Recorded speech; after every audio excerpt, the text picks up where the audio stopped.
Welcome to the Branding Expert Show. I am Susie Liberator, owner and art director of Visions to Images, and I help businesses get their branding on track with my unique strategies and processes. With over a decade of experience, I helped corporations and mid-sized businesses create an unforgettable vision identity. I'm excited to have this podcast so that everybody can learn a little bit about branding as well as the entrepreneur world, because we all know how tough and rough it can be. So without further ado, I want to announce today's guest. Hello, everybody. Today on my podcast, I have Brian Roach, Alexander Body and Fender shop, and he's the business and marketing director over at that shop. It's local in Akron, Ohio, and it's been around for a very long time, so I'm super excited to hear and chat with him a little bit more. Hi, Brian. Hello. How are you today? I'm doing great. How about yourself? Hey, dealing with lockdown and trying to stay busy and everything it takes to stay in front of the chaos that is business ownership and business leadership. Absolutely. I think that's key for everybody right now. So my first question to you is kind of, how did you get started with this business entrepreneurship journey? I mean, I know you have a few different projects going on. Yeah. I failed. I like it. I didn't know in the beginning that I was an entrepreneur. I knew I was a good salesman. So every place that I went in my career, I graduated from Marietta College way back in 1989.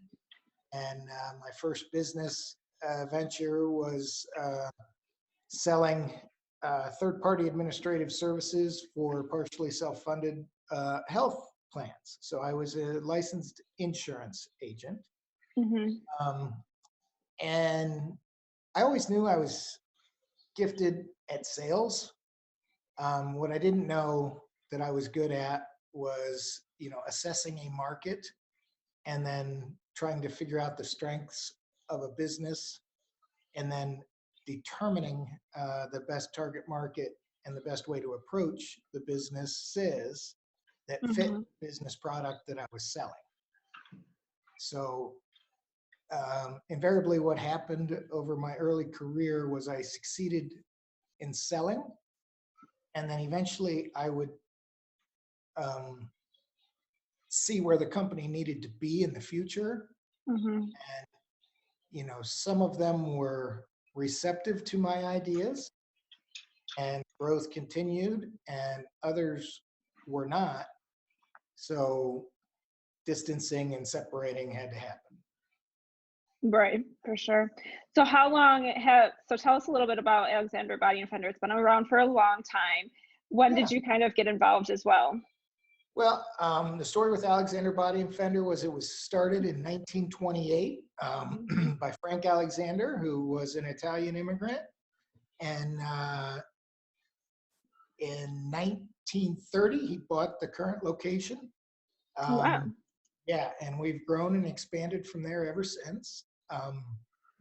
My involvement started back in 2003, 2004.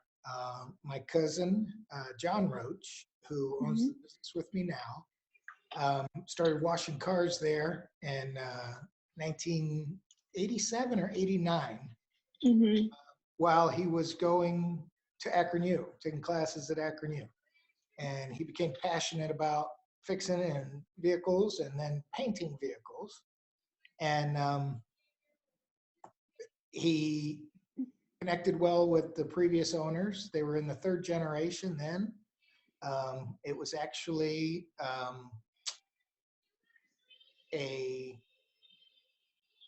what would it be? It would be it was a spouse of a granddaughter and a nephew of Frank's that owned the business when they first offered it to John because they were ready to retire and move on. Gotcha. John reached out to me because he knew of my entrepreneurial spirit and I am a successful salesman. And he asked me to take a look at the deal and see if I wanted to do it with him. And I looked at it and I saw some red flags. And Oh. Mm-hmm. said, John, you need to, be careful here. Look at this, look at this, look at this.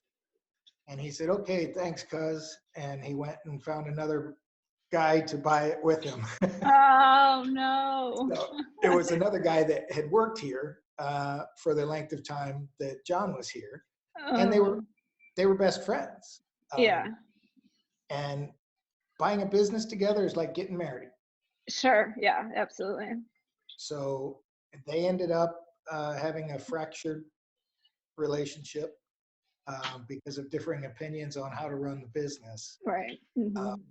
So, it started getting rough in early 2010 era, and John and I talked again, and it just wasn't good timing.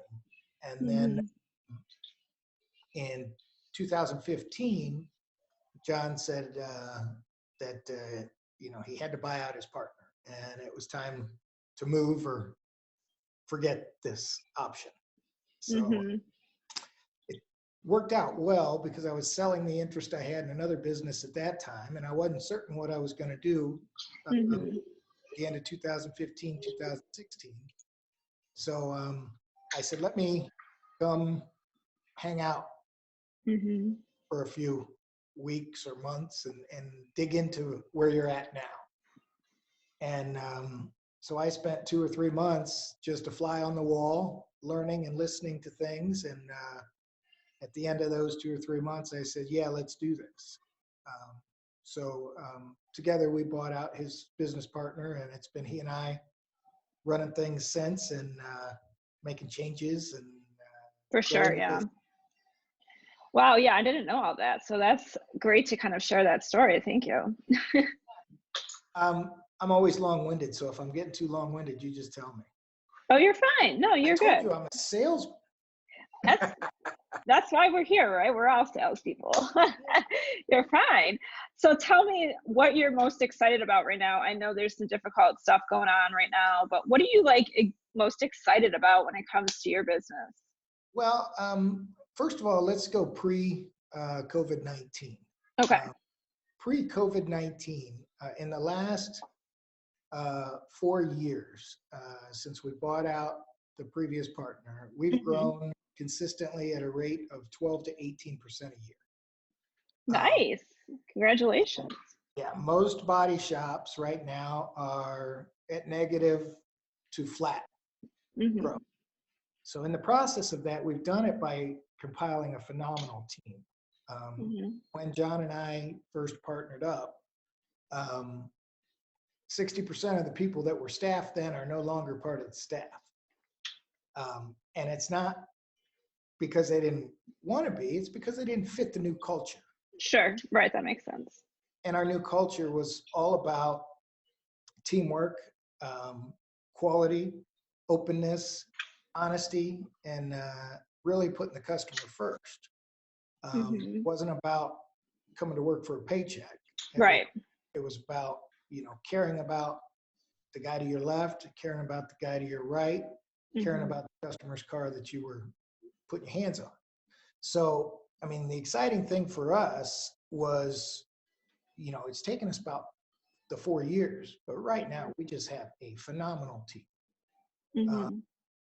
And it's taken us a while to find the right pieces. So prior to the pandemic, we were just excited about finally, refining a few pieces, and then being here long enough to understand our culture and our desire and our SOPs and our quality and all of that. So, we were really excited about that. And then the pandemic hits. So most people panicked. And our thought process was, okay, maybe we needed this.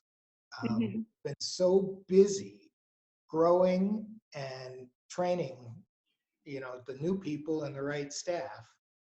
Let's take this opportunity to take 2 steps back and refine things so that when business opens up again, we're in a better position.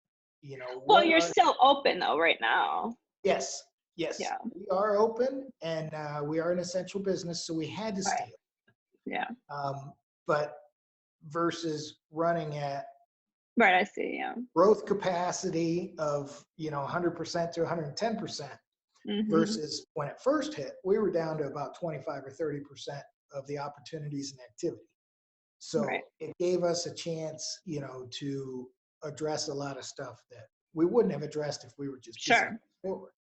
Right. So I'm not bashful about sharing our faith and my faith, but John and Yeah. I truly are firm believers. And one of the commitments, or one of the conditions of me joining him, was that we turn the business over to God. And we've Mm-hmm. done that. And Proverbs 22:1 is our corporate scripture. Mm-hmm. That says, a good name is more desirable than great riches. To be esteemed is better than silver or gold. Mm-hmm. So to us, that means we're not about profit. We're Mm-hmm. about honoring the black and gold, the Alexander Body, and the reputation that Frank Alexander started 92 years ago, which was, this is the best shop in town. So Mm-hmm. we're more about doing what's right than chasing. Right. Yeah. I So think that's important. I think that, like, and I watch your posts on Facebook and social media and stuff, how you're always saying, like, you can pick who you want to pick to work with, and don't let people, pressure you into these things. And there's a lot of honesty that goes on in your post, with all of that. Whereas people sometimes take advantage of these things and aren't trustworthy, and they're not getting the good quality that they need. So it's good that that kind of sets you apart from everybody. and we've been taken advantage of a few times, but that's Sure. okay. Great people are drawn to great businesses. Mm-hmm. And every now and then, if you put your faith out there, and if you are going to trust people to be honest and fair with you, you're going to get taken advantage of. So, Sure. Right. but Yeah, there's always that. Yeah. it's interesting that we spent March 27th Mm-hmm. talking with the staff about how we were going to refine and take two Mm-hmm. steps back, and things we were going to focus on to improve Right. what we call managing the customer experience. Right. What we've done a phenomenal job at is our entire team believes that we are our slogan, the gold standard since 1928. Mm-hmm. Product was a gold standard, but in the process of driving the product to be the gold standard, a Mm-hmm. lot of times we missed that we may not be providing gold standard customer service Mm-hmm. to the people that don't buy from us.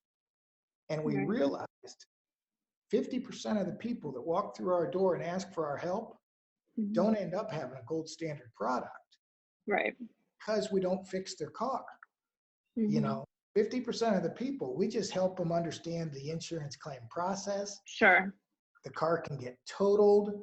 Mm-hmm. They can decide they want to get the work done somewhere else because they want somebody that's going to be closer, or Right. vary their deductible, or cut corners, or they get steered by their insurance company. Right. Those aren't our ideal customers, but that's Mm-hmm. okay. But what we Right. realized was, are we giving everybody gold standard customer service? Mm-hmm. If somebody comes to the door with a 15-year-old car that's all rusty, that we know we're not going to fix, Mm-hmm. are they leaving us thinking, Wow, wow, they helped us. Yeah. they helped us? So Mm-hmm. we spent the 27th, outlining the game plan for improving that. Good. And then on the 28th, one thing that all body shops absolutely love is hail, Oh yeah. Yeah. vehicle damaging hail. So on the Mm-hmm. 28th, our immediate area got hit with hail. So we Mm-hmm. went from Wasn't that they had the tornadoes, and then they had hail, and then snow, like all of it happened within like days. yeah, It it was was a crazy couple days. I know the 28th was a Saturday, and that was the most yeah. significant hail event in Fair Lawn, West Akron. Yes, it was bad. And then I believe the 29th is the date that a roof got ripped off, a Mm-hmm. commercial roof got ripped off completely in Talmadge. So I know there was significant winds then. I think it was 85 mile per hour. It was something, yeah. And then there was a tornado in Greene, Right. a few days after that. So it's been crazy. But we went from 2 jobs scheduled in the shop for the first week of April Mm-hmm. to Monday morning when we opened our email, Mm-hmm. we had 15 job assignments. Ooh. So, and then the door has just been crazy ever since then in dealing with, the hail Right. dents. So what am I excited about now? What I'm excited about now is the fact that we have been blessed with this hailstorm. Mm-hmm. We're still running at 75 or 80% capacity. Amazing. So we're able to still go after the refining the customer experience that we Right. wanted to, and still have enough work that, we're not sending anyone home. We're staying safe. We have a couple people that have health risk and health issues, and they haven't been in, due to the safety standards. Mm-hmm. But we've implemented all of the, COVID-19 safety stuff that's Sure. needed. 2 or 3 people only in the lobby, plexiglass, between at the counter, disinfecting every 30 minutes, all kinds of stuff. But Right. when things open up again, Mm-hmm. we know that all of our planning, all of our growth is just going to come back exponentially. Mm-hmm. And we're going to be able to provide that gold standard customer service Absolutely. to Mm-hmm. everyone instead of just the people that get their work done. So do you think that after this all happens, like your goals and your business kind of things that you talked about on the 27th and beforehand, like it's going to shift a little bit as well again? Well, that is what we had to do there, that we're still doing a piece of, was figuring out what it meant to deliver a gold standard customer experience to people that we didn't do collision work for. Right. So we were going to have a lot of people making follow-up phone calls to people that didn't buy, just asking them how the experience was and learning how we can get better. Right. So, we're still doing some of that. And then the other thing is recognizing now that we were failing in delivering the gold standard customer service. Because we were so focused on delivering the gold standard product, that would mean, like, one of my estimators would be very in-depth, spending 90 minutes on a supplement for a vehicle that was in the shop, additional damage that the insurance company didn't initially see or approve because you couldn't see it. Right. So he'd spend 90 minutes on that and have somebody in the lobby that was waiting for an estimate. So now we've learned, nobody should wait that long. So we've got fail safes so that the supplement still gets done in timely fashion in a correct manner, and the person that's waiting to start the process isn't held up waiting. Right. And then the other thing that we did was a lot of people do something we call, kicking the tires. They don't know if they want to file an insurance claim. They don't know if it's a $250 fix or a $2,500 fix. So we launched a mobile app that anyone can download and load up to 7 pictures, and it automatically populates into our estimating software, and can have an experienced estimator pick up the phone and call them, looking at the pictures without them ever having to come into the lobby or come to the shop. I think that's important, even with COVID and not with COVID, because people, and insurance agents do that all the time. Like when there's insurance claims, you have to upload it anyways, and then they give you all that stuff. So it kind of makes sense to do it that way. And then you're not wasting time and they're not wasting time, because it's like you're meeting each other halfway essentially. So it's important to have that for sure. And here's the other thing that makes a big difference in that situation is most customers say they've got a $500 deductible. They're worried about filing a claim. The only way you can use State Farm's mobile app is if you file a claim. True. So if you file a claim and it turns out being a $750 repair, you have a claim on your record for a $250 payment. Our mobile app does not initiate a claim. Right. So you can have my estimating experts look at it and say, you know, that's minimal. That's a bumper cover. You know, that's going to be, you know, we can repair that bumper cover and we can flash paint it.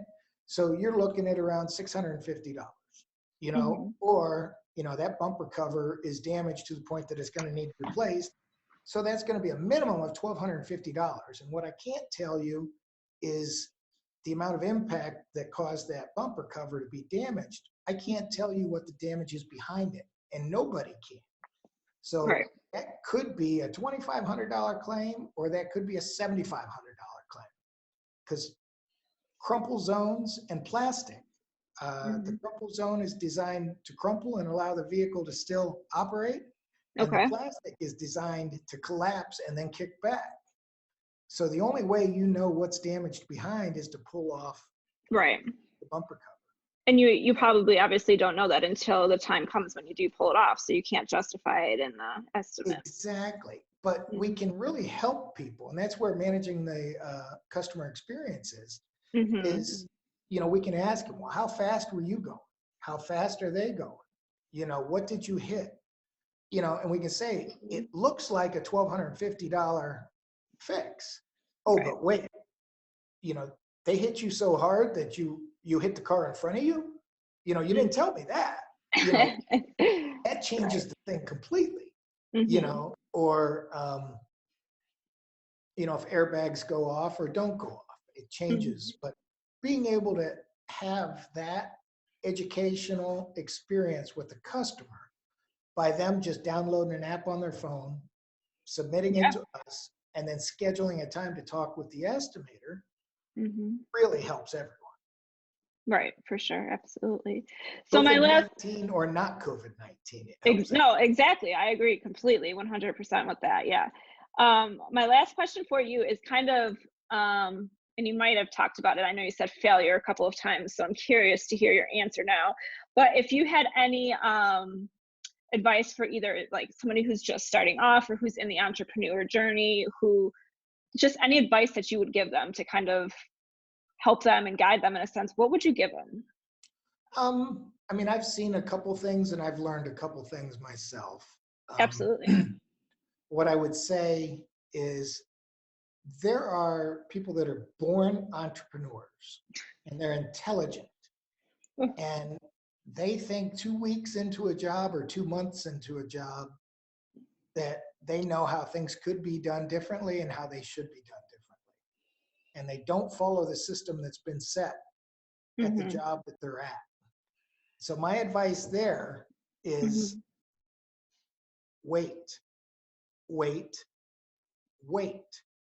Because look at any position you've ever been at in life and you'll go back and you'll think, you know, wow, 2 months into that, you're like, I got this. It's true, yeah. And then a year later, you look back and you, boy, I didn't know anything. You know? And then 3 years down the road, you'll think, if it weren't for my experience, I never would have known how to handle this, or this. Exactly. So as somebody that's that driven entrepreneur, you have to spend a minimum of 18 months in somebody else's system before you can try to change that system. And as a driven person myself, you know, I had a few positions where I failed at because I saw glaring, you know, issues that needed addressed. I won't call them mistakes, but issues that I thought needed addressed, and I tried to move too fast. And I didn't have a receptive person on the other side. So, so those weren't enjoyable work experiences. Right. And on the flip side of that, when I go back over my career now, I had some good environments that I was in where the person took my suggestions and my ideas, and together we cultivated a way to grow and get better. And they would embrace that until they got to a certain level. And then they'd stop because they didn't have to listen to me anymore because I didn't own it. Right, You know? exactly. And I'd say the biggest failure, perfect situation I had there was my first ownership entity. I had two business partners, and they were older than me. One was older by 9 years. The other was older by 21 years. And I was 27. So we were all equal partners.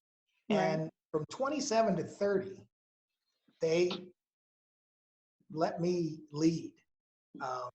And the one guy, the most money he had ever made in his life before was $37,000. The other guy, the most money he'd ever made in his life was $80,000. 3 years in, all three of us are making six figures. And I went to him and I said, listen, and this will tell you how long ago this was. I said, listen, we need a desktop on every desk, and we need email, and we need a website. And it's going to cost $24,000 to get all of our staff computerized and to do all this. And they voted me down because they didn't want to give up $8,000. Right. They're like, well, that's $8,000 I don't get, and, it ended up, causing such a fracture in that relationship that, we separated. But, the difference is, when you're that entrepreneur trying to find the right environment and that's why it's really good here with my cousin, John. He's much more conservative. So my aggressiveness, right now we balance each other. That's true. Yeah, you need that. So as an entrepreneur, you've got to find somebody in a way that balances you, that, you don't move too fast and that you think things through. But other places where I failed were very similar to that, where, things would grow to a point and then I wanted to push them further and I got resistance. So that's the greatest thing that ever happened to me was the last time I got fired, because that set me on a different. And then I've just grown everywhere in ownership as I've continued my entrepreneurial. So it's very interesting to hear a lot of that. I came out of college and then I did a lot of internships, and then I went into an agency world, but this agency was just starting off. So and my goal was to be co-owner or whatever in this agency, and it kept growing. And then we got into big arguments and stuff. And I was the young person. I mean, I was young. So we both walked away, but then eventually they came back and we're like, no, we need you back. I'm like, negotiating and all that. But the thing about it is they like taking the grow opportunities and seeing the mistakes that they made, because eventually we ended up going our separate ways because the person didn't want to listen anymore and all that. But the experience and seeing the ins and the outs of what was wrong and what was going on, I was able to carry out to where I am today. So being able to understand that those failures and all of that helps you grow and become a better person is critical, especially when you're in business. And then I went into corporate, and corporate was just a nightmare for me. So I was like, I'm on my own now. I did I did 2 corporate stints, and I told you I was a gifted salesman. So I won't divulge any names, but I was the first outside salesman that this entity hired. They had grown internally and used internal salespeople. So they hired me, and 11 months into the job, the sales manager pulled me in and he says, we have to redo your compensation. What do you mean? Why? Yeah. And he's like, at the pace you're going, you'll make more than the president of the company. And I said, what's wrong with that? Right. I mean, I'm only taking a small piece of what I'm selling. Right. I'm making everybody better. And he's like, no, you don't get it. In this environment, that guy has to be the top dog, top earner, top power. I'm like, okay. So that was 11 months. At month 13, I was gone. Right. So they wanted to put me on a team goal where, what would it be? It would be 80% of my compensation was fixed. 20% was based on my individual goal being met, or 10% was my individual goal being met, and the other 10% was the team goal being met. 2 months into the year, I had blown through my annual goal, and I had 15% of the entire team, I had the entire team at 75% of goal. Wow. And they were going to get paid the same as me when they hit the team bonus. I'm like, okay, let's see. I'm getting a $10,000 bonus. The guy who sold nothing's getting a $10,000. Right. No. Sold No. 3 accounts is getting a $10,000 bonus.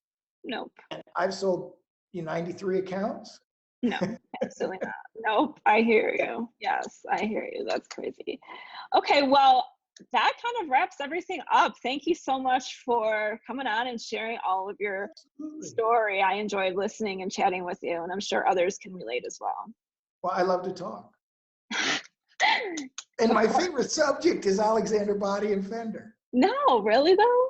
Yeah, and then my second favorite subject is myself. No. Now you're asking for trouble. I know, always. So, well, thank you very much for having me. I really Absolutely. Thanks. Thank you so much for listening in to the Branding Expert podcast today with Susie Libertor. We hope that you were able to take away some great stuff, and make sure to check out the links from your guest expert and branding expert that was on today's episode. This episode was brought to you today with sponsorship from